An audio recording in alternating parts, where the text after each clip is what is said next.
Hello, this is Vulturefire, and today's video is the new and changed cards for version 6014. So this is going to be part one. I have a lot of cards to talk about, and I am incapable of being brief, so this will undoubtedly end up going super long and getting split into multiple videos. If you've seen me, if you've watched any of my other new and changed cards and you have decided that you wanted to see another one, then you already know how this drill goes. But for anybody who is watching for the first time, I am going to be connecting thoughts between at points, but I will also have timestamps so that if you just want to skip through and you have a specific card you want to hear my take on, you can do that. I do have some cards I won't be talking about. Some of them are just because the change is merely a formatting change. Some of them is just numbers changed on it, but it doesn't really affect how I view the card, and this is going to be long enough without me talking over everything that just like gained 2 points of damage. So with that said, this will be fairly loosely organized. We're going to start with the new cards. I think I should definitely cover all the new cards in this video, but because I am definitely too lazy to learn how to edit videos and I don't have a script and I'm doing this as I go along, I cannot tell you up front exactly how far this video goes. So it's possible the list of cards that I skip will be in the next video. The new cards that I'm not going to be talking about this video though are the new cards from the new boss in Area 3. Some people would consider that spoilers for that fight, so I'm going to refrain from talking about those until the end of part 2 of this, or part 3. This ends up being 3 parts. So no worries about that if that is a thing that you personally are worried about having spoiled for you. So with all of that preamble out of the way, let's get going. I said that we were going to start with new cards. I lied. We're actually going to start with the cards that have been effectively removed. Breach Wanderers doesn't really remove cards, but sometimes a card will be changed so substantially that it may as well be gone. We'll be talking about 3 of those real quick. First of these is Consuming Ray, which is a card that was dropped by the Ruby Dragon boss in Area 2. It is a card that just never quite was great in any deck. The burn deck didn't even really want it because you wanted to keep your burn on there for use with things like Firestorm or Stoke the Fire. And if you weren't the burn deck, then obviously the Trigger the Burn doesn't do much for you. And although it's good damage, if it were, like, if this were a common, obviously it would be a very, very good card. But for an Area 2 boss drop, it is just underwhelming. And so it has been replaced with a very different and substantially stronger card. Voltaic Assault. This one got buffed in the last patch to be better, but it is still just apply random amount of shock between 6 and 12 and deal a random amount of damage between 6 and 12, which is not terribly exciting. There aren't really any decks that super wanted this. It is often a mediocre amount of shock and a mediocre amount of damage, which is just all around unexciting. Chilling Jolt, which is apply 12 shock to any enemy, give it Frostbite 3. This is a card that kind of didn't have a home. The Frostbite deck isn't super looking to play a relatively expensive single target way to apply shock. And the shock deck doesn't care about Frostbite and doesn't want to pay 5 mana for it, for the privilege of doing this. So all these cards have been replaced with new cards. The card that replaced Consuming Ray has completely new art, but the Voltaic Assault and Chilling Jolt, you can tell which cards replaced them because Chilling Jolt, the art is completely the same, and Voltaic Assault, it is the same but just color shifted, and I think maybe mirrored, I don't remember. Alright, so that's all the removed things, so let's talk about new cards. The cards you can actually play as of the new version. So, I usually have like 2 cards per page here. Usually they are at least slightly connected. In this case, these are cards that are related to the new bleed mechanic. So this patch is the one where bleed changed, so that now bleed on enemies means that whenever you play a non-mana card, bleeding enemies will take 1 damage per rank they have. And so that means that along with that, the new hero Shrew has a lot of synergies with bleed. And Contaminate is one of the cards was added at the same time as Shrew and works with all 3 of Shrew's debuffs. So Contaminate is 5 mana, give any enemy poison 8 and leech 3, and you give twice as many stacks of those debuffs if the target is bleeding. So the upgrade is 12 and 5. This is a common, so you can put it in your starting deck. It's not an awful card. I think the biggest weakness it has is that although doubling the poison is pretty valuable, doubling the leech is much less so. Even with Shrew, where you have reactive shivs, triggering leech more than 3 or 4 times on one enemy is only going to happen in a very long fight. And decks that plan to play very long fights tend not to do bleeding because bleeding is a very short-term thing because it only lasts for the one turn. Contaminate isn't awful on Shrew, but I tend to not like this card a ton.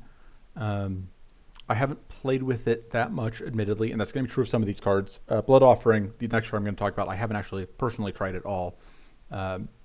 So I am just going to be giving you impressions based on what I've heard from other people on the Discord and reading the card and my experience with similar cards.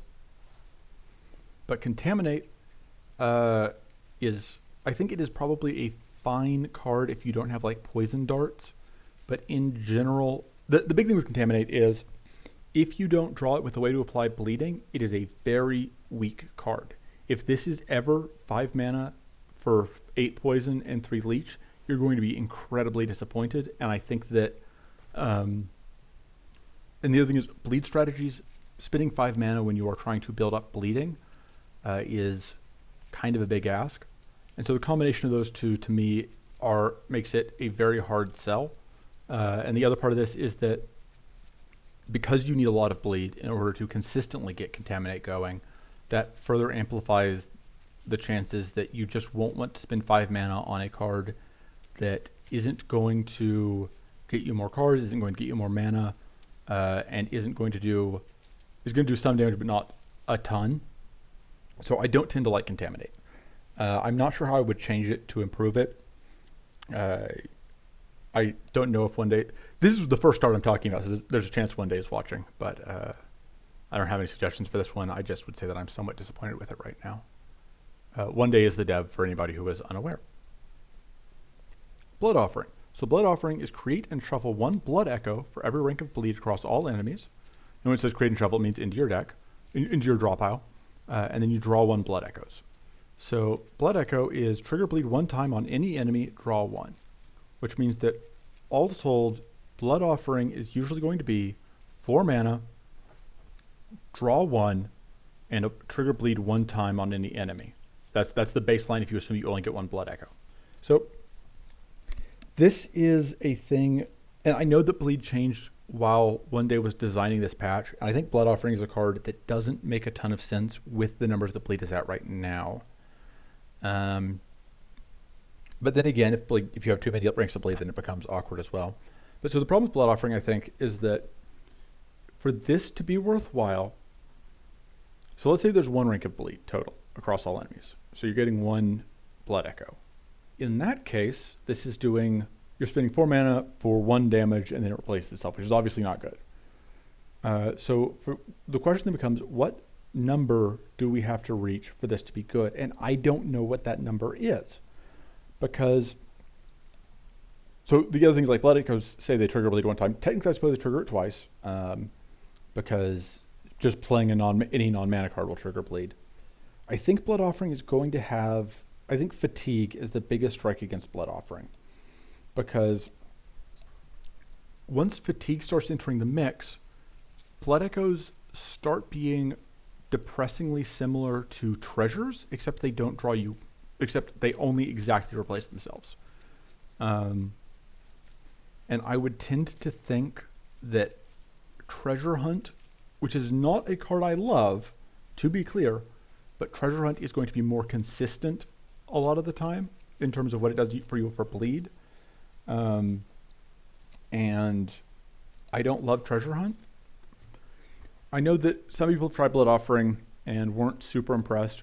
I think this has the problem Contaminate does, but even more so. With Contaminate, you just need 1 rank of bleed on any enemy to get value. And for Blood Offering, you really need at least probably 3 to 4 ranks of bleed, which is a pretty big ask even for a bleed deck.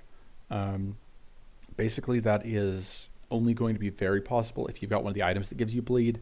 And if you've got something like a Serrated Cleaver or spiked shoulder pads in a deck that was already themed around bleed, you already won the game, and the whole run is yours. Like spiked shoulder pads, Serrated Cleaver, Both of these are instant wins already in the bleed deck, or the Shrew deck in general. So I don't think I would want to have a card that only really starts to shine when I've already got an item that wins the run. So that's where I'm at on Blood Offering. I am willing to believe that there exists a deck where it works, but right now my guess... Oh, the other thing is, it draws it because it travels all the Blood Echoes and then draws one. If you were already fatigued when you play Blood Offering, even the first Blood Echo isn't free. So this could potentially be 5-6 mana or more to replace itself, and that at that point you're really not happy with it. And the upgrade, this is an epic, so the upgrade is worth more than it otherwise would be to look at. But even if you... I don't think... So the upgrade costs 1 less, and then you draw 2 Blood Echoes. You get the same number total, which is 1 Bleed Echo per rank of Bleed. But so the upgrade means that you now need 2 bleeds in order to get full value. And I'm just not a fan. I think that's the point. I think it needs too much to go right, and I think that the ceiling is too low in any reasonable deck. But I could be wrong. I haven't tried it as much as I should. Moving on. Returning back to this. Sorry, I paused it briefly. So new generic cards. These two, on the other hand, are both very good. Plundering Focus is already definitely getting nerfed. It allows you, so it is gain 2 mana, create 1 treasure if an enemy or ally died this turn. And the upgrade is gain 3 mana, create 2 treasures if an enemy or ally died this turn. And that is just way too strong. This means that if an enemy, that the upgraded version is gain 1 mana, draw 4 cards if you meet the condition. And on Shrew in particular, thanks to Shades, meeting that condition is very easy. And the important thing is, because this is a mana card and created cards are not affected by fatigue, this is a fatigue immune way to gain 1 mana and draw 4 cards. And that's a huge part of why Shrew is busted right now, is that they have a lot of ways to ignore fatigue and still while drawing more cards or dealing damage. So Plundering Focus, very good. Obviously, you do need to be able to kill things consistently. I don't think it does anything outside of summoning enemy decks where you're summoning Shades. And in particular, I think it is a card that you only really can use effectively on Shrew. It, in a lot of ways, feels like a Shrew card that is just generic, so because you can only fit so many Shrew cards in, because there's only room for 15 character cards. But yeah, it's already definitely getting nerfed. We don't know how yet. There was discussion about it today, and one day I wasn't sure. I don't know if a conclusion was reached during that discussion. But point is, enjoy it while it lasts. It does nonsense things on Shrew. It's going to deserve the nerf. Sadistic Glee. Sadistic Glee is 5 mana skill, common, draw 3, gain Vengeance 5 if an enemy or ally died this turn. And so this has that same if an enemy or ally died this turn theme. The important thing to note here is that, so with Plundering Focus, you get the mana even if you don't meet the condition. And with Sadistic Glee, you always draw 3 even if you don't meet the condition. Which means that the base case on Sadistic Glee is 5 mana draw 3, which actually I believe makes it the only unconditional draw 3 at common, which is nothing to sneeze at. That is actually a meaningful thing to have, because that puts you up 2 cards, whereas like Introspection only puts you up +1, which is notable. This is a card that I think is generally weaker than, it's obviously much weaker than Plundering Focus. I do think it does have potential in those killing enemy decks. I am running it in my Shrew list, at least one in my Shrew Kill Shades list, but I haven't been super impressed with it. 5 is just a lot of mana for that deck early on, because you are running, for your mana cards, you're running Plundering Focus, which is effectively only net 1 mana, and you're running Tricky Focus, which is only +2 mana, which can make actually triggering Sadistically, or actually having enough spare mana for Sadistically a little bit tricky, especially because you normally have other things to spend your mana on, and cards aren't a huge concern. But I do think it is a solid card. I do think once Plundering Focus stops being a complete monster of a card, Sadistically will become far more important.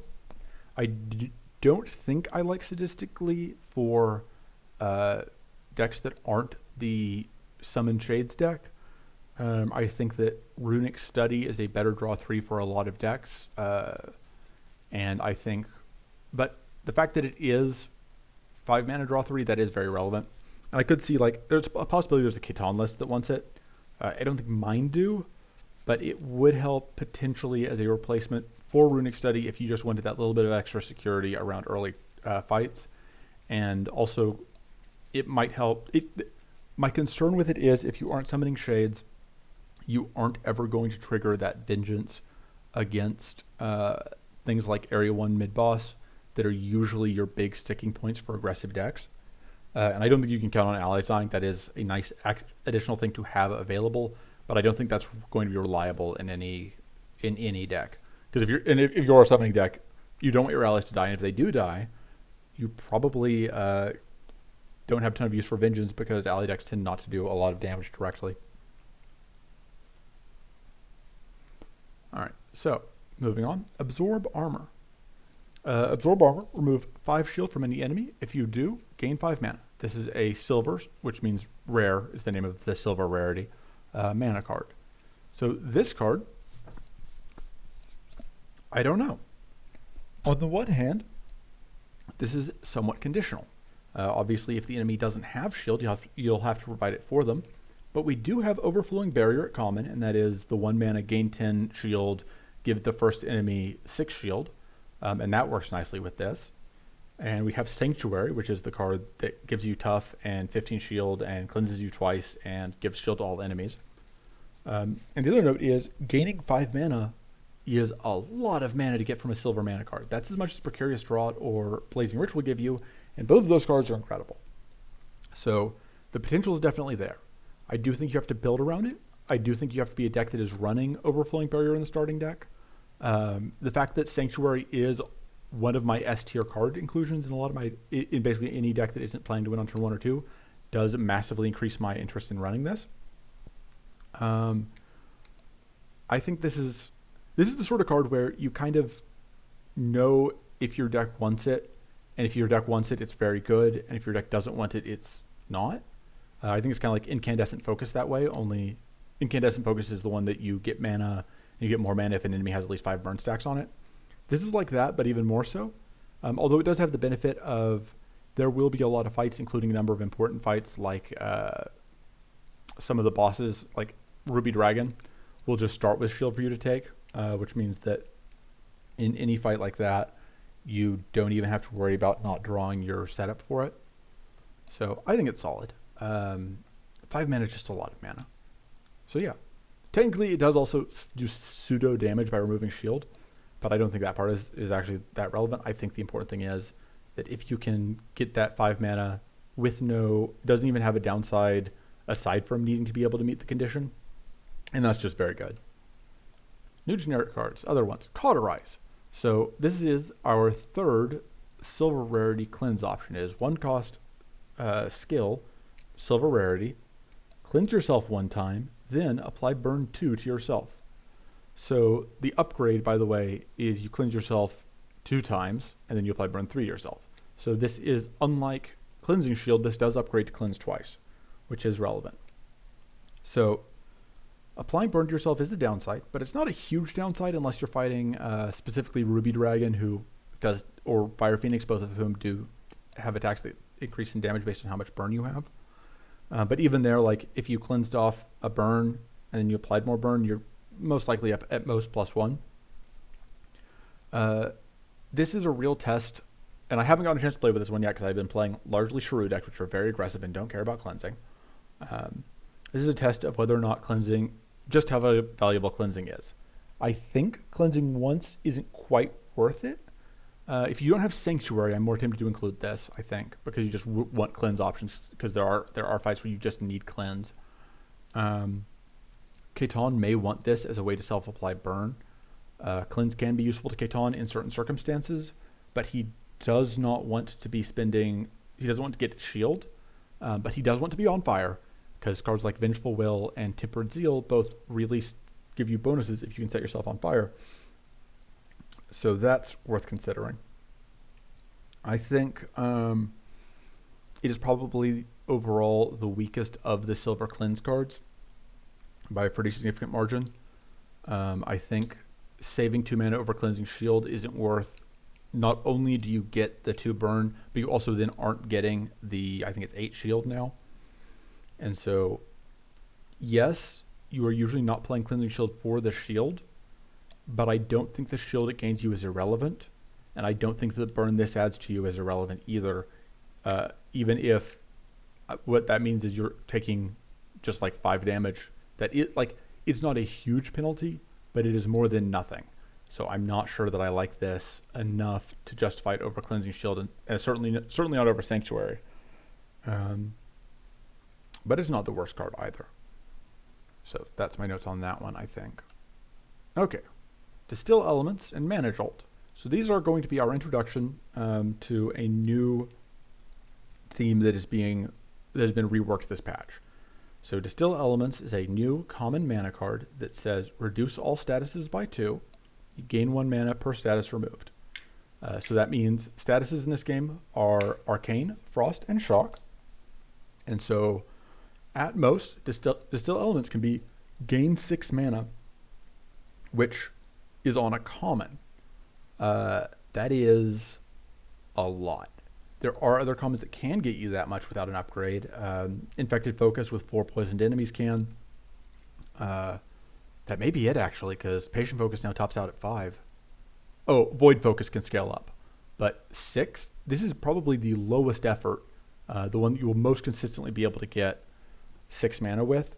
And even if as long as you're getting at least 2 or 3 mana, it's fine. And I think that this will, in any deck that wants it, very consistently be in that 3 to 6 mana range, which is very, very, very good for a common mana card. The upgrade, by the way, you reduce all statuses by 3. You still only get 1 mana per status removed, but that still means that you can potentially get up to 9 mana. The other note here is that because it gains mana per status, because it reduces statuses, that increases your ability to play self-status cards like Phase Grace, where normally the downside is that they self-status, but this helps you keep them in check while getting a benefit. So this is the best sort of synergy where you are getting a benefit from both sides of it. You're not, often with synergies, you might be playing cards that are kind of weaker because, that are weak on their own, but with the synergy they get better. In this case, you have cards that are efficient for their cost, like Jolt or Frozen Hide or Phase Grace. And then on top of that, by playing those, you get the ability to play this incredibly powerful common mana card. So that's a great place to be. I haven't tried the deck yet. I think that one of the big problems with the deck is that you are a little bit restricted on your choices. It is a very tricky deck to make work in some ways because obviously you want to walk that thin balance between applying enough status to yourself to get value out of your cards like Distill Elements, while not running so much that you are regularly shocking or arcane detonating yourself, or even worse, freezing yourself at an inopportune moment. Because that's how you lose. So, speaking of new mana cards that play in this deck, though, Mana Jolt, common, 2 mana, mana card. You gain 4 mana and mana boost 4. You apply 3 to 6 shock to yourself. So this is a random amount of shock, which is, of course, somewhat dangerous. If you play 2 of these, you might shock yourself, or you might only have 6 shock. This obviously does pair well with Distill Elements, though.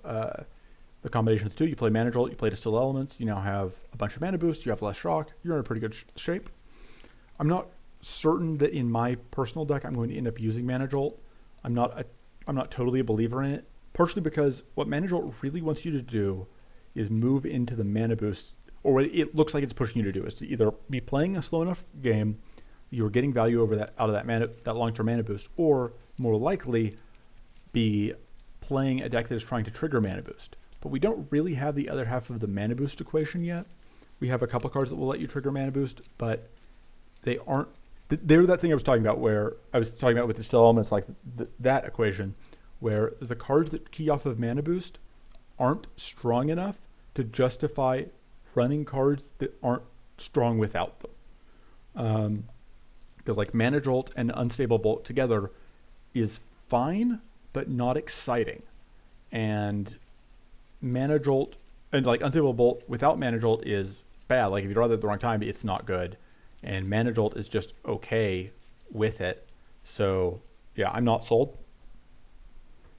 That said, I could see running it if you were running a slower deck, even if you aren't running anyways Deal with the Shock, just having it as a way to have consistent mana boost up.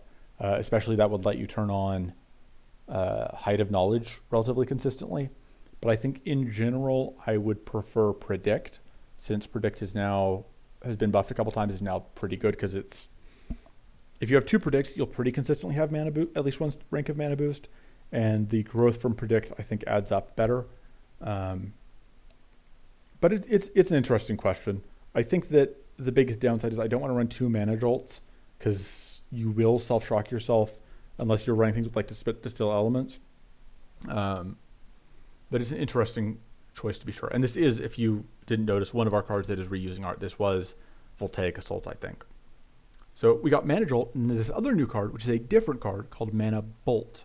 So Mana Bolt is 5 mana for a silver rarity spell that says deal 4 damage to any enemy, gain 1 mana per damage dealt. This looks bad. It doesn't look good. It's actually incredible in the right deck. I have been playing it in a Shrew deck, and the great thing about it is, because if your deck is stacking powerful, or you're stacking other buffs, or the enemy is going to be shocked or whatever, this can easily be, without an upgrade, plus 10 mana or more. I have played this while it cost 17 mana and still gotten out a net of plus 10 or more mana. This card is just so good in decks that have any way to buff it. That said, if you're not going to be able to buff it, if it's going to be doing only 5 to 6 damage, I don't like it. I don't care if it's paying for itself. 4 damage is just too low of an initial investment if you aren't getting that sort of payout. I would want to be consistently getting at least plus 5 mana from it before I would take it over Blazing Ritual, especially because if it is affected by fatigue, and that means that unlike Blazing Ritual, if you draw it later, it is much, much weaker unless you can get all of that damage out. It's particularly good on Merle, though. It's worth noting because Merle has those double damage crits. So that further increases your ability to get bonuses on it and just do a lot of damage. But yeah, it is a card that I don't have as much to say about as I think I might, just because of how good it is. It feels like I should have more to say about it, but I think that basically sums it up. You play it if you've got buffs to go with it, and then if you notice that when you're playing it that you can't get that value, you cut it. It's that simple. All right. So these 2 new cards, Sorcerous Accretion and Mystical Bloom. They are 2 of the 3 new cards that use a new mechanic. So Sorcerous Accretion, start there, is a 5 mana spell, silver rarity, deals 6 damage to any enemy for 5 cost. That's amazing value. That's 2 more than our last 5 cost spell. Oh, and also you increase the amount of damage it does by 2 whenever you play another non-mana card while this is in your hand. So this is a lot of potential. Obviously, the question that you then have to ask is how many cards do I have to play for this to be a worthwhile card?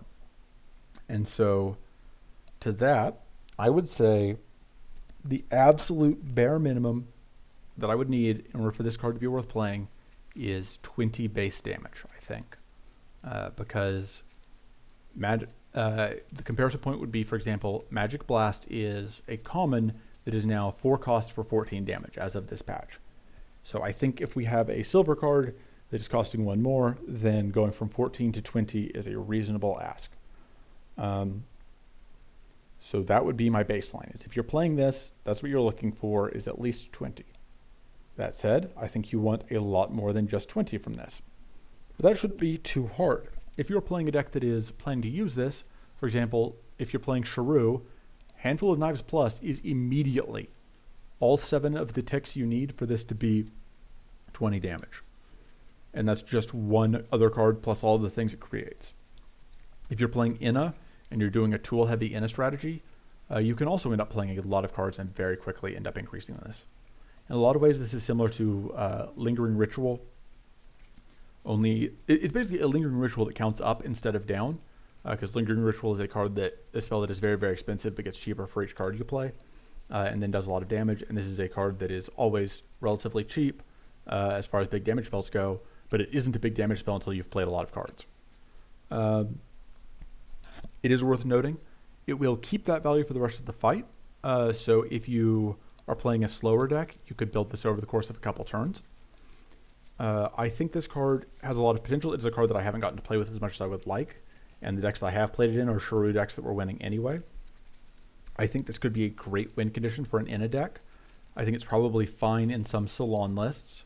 One of the other notes, I'm betting it's also fantastic for Khitan, because one of the other notes is, because that increase to its value is going to be a base value increase, that means that if you have a lot of Vengeance stacked, all of your Vengeance stacks, all that percentage will apply to that base damage. So if you get this up to like 50 damage, and you have, because one of the things that stack on powerful buffs aren't affected by things like Mighty or Vengeance, but base damage increases are.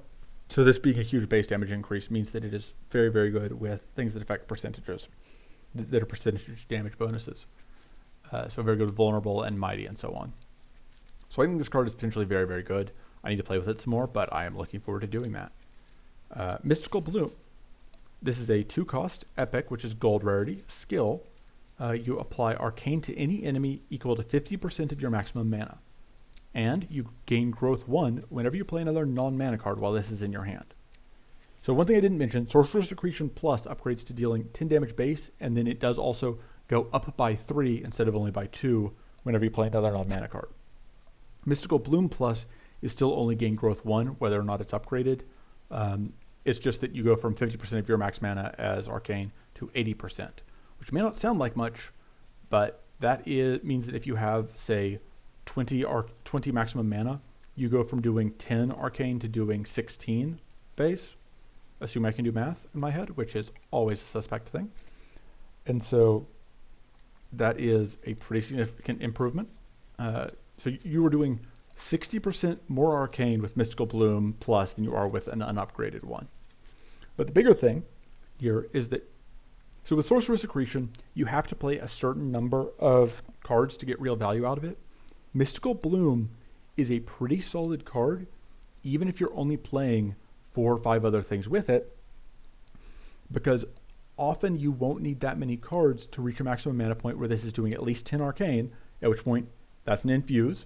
And so if you're getting, even 10 to 12 Arcane off of this, if you're also getting 4 to 5 growth, that's a very good deal for 2 mana, especially because you don't have to even play it to get that growth.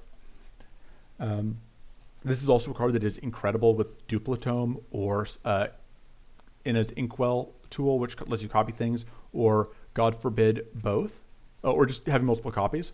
I have had a run where I was able to use Inkwell on Mystical Bloom and then Duplicitome it, so I had 4 Mystical Blooms, which meant that every time I played a card, I got 4 growth. And this is Inna, so every tool I played was worth 4 growth, and that very, very quickly got to absolutely unreasonable numbers.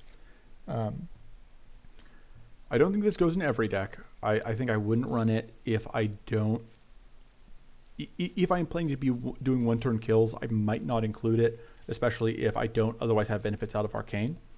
But if I'm planning to do even like 3 to 4 turn fights, the fact that this can, in 1 turn, potentially push you from no growth to all 24 growth stacks.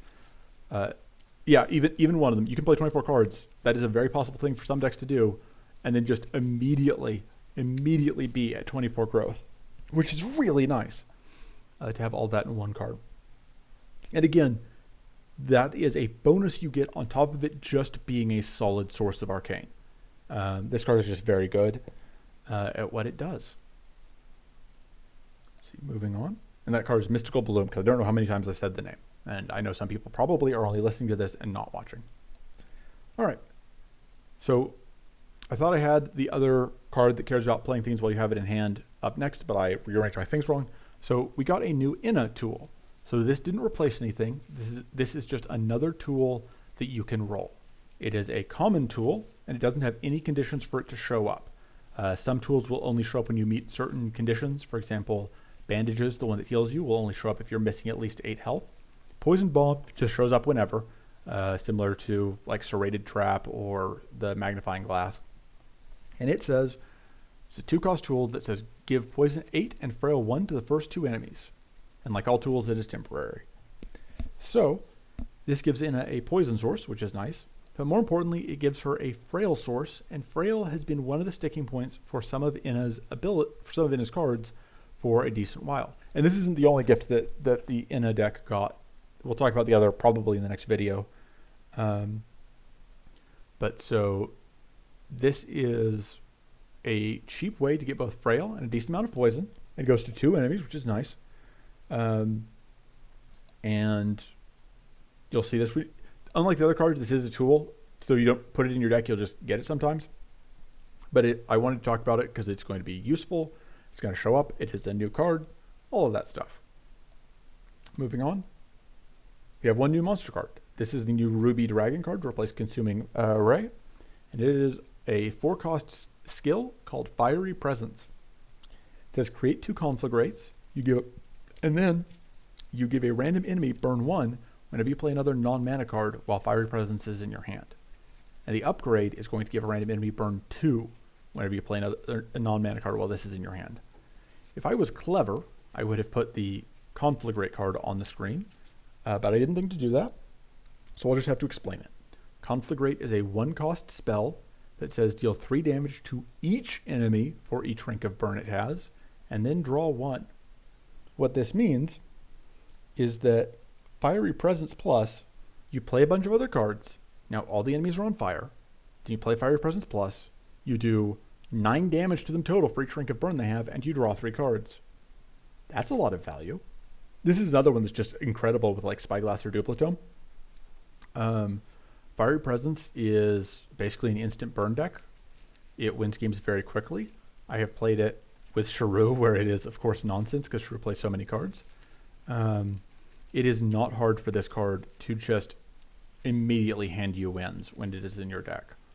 If you take it, I think you should upgrade it. I think it is that extra, because it is applying burn 2 on upgrade, that is functionally double the damage out of those conflict rates.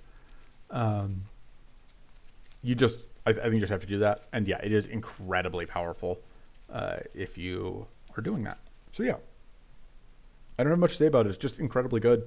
I already talked a lot about the other play cards while it's in your hand. If you see Ruby Dragon, Worm's Bite is fine if you're already in the burn deck, but this card is just nuts. You're saving your reroll for this, I think, most of the time. All right, so I put this slide in here in case we ended up being done. We're at about 38 minutes. That's a decent length for this video. Yeah, I think this is a good place to wrap. So my next video will be part 1 of the cards that changed. So that will be, I don't know, maybe all the generic cards. We'll see how far that one goes. And then there will probably also be a part 3, which will cover any cards that changed that I didn't get to in part 2 that I plan to talk about. So that is it for this video. If you're watching this the day it goes up, the next part won't be live yet probably, but if you're watching this after like March 11th, 2022, I think is probably when this is going to go up, then there will be a link in the description that will go to the next of the card review videos. So you can press that. I hope to see you there. I hope you got something out of this. And if you have any questions about the game, leave a comment. There will be a link to the patch notes in the description of this video. There will be a link to the official Breach Wanderers Discord, which is a great way to reach me or the dev or any other players if you have questions about the game, or you want to show off your deck, or you want to show off your run, or you want to complain that a certain card is unbalanced, or whatever it is. And yeah, I will see you guys for the next one. Until then, toodles.